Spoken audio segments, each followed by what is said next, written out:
Top story this afternoon. The U.S. Senate has voted overwhelmingly in favor of a new bill that will introduce sweeping sanctions on 3 countries, Russia, Iran and North Korea. Watchers say that while the bill still requires President Trump's signature, the strength of bipartisan support has made the passage all but a formality. Joonhee starts us off. The Senate has approved a package of new sanctions aimed at North Korea, Russia and Iran, with a near unanimous majority vote of 97-2. The bill had been sent to the Senate after passing the House of Representatives on Tuesday, also with overwhelming bipartisan support. The White House has not definitively said whether President Trump will sign off on the legislation, but wielding his veto could be difficult given the nearly undivided congressional support for the new measures.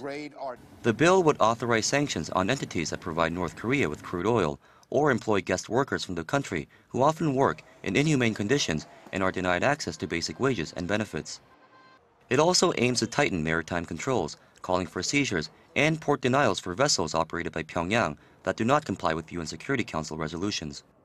Iran has also been slapped with new sanctions for its destabilizing behavior, while Russia is being reprimanded for its alleged meddling in last year's U.S. presidential election and other actions undermining Washington's interests. Meanwhile, a Japanese government official says the Abe administration is planning to introduce unilateral sanctions of its own against North Korea. Tokyo's cabinet is deliberating over measures to freeze the assets of entities and individuals with connections to the regime's nuclear and missile programs. The Japanese government has already drawn up a list of targets, including 2 Chinese trading firms and 9 individuals providing financial services to Pyongyang.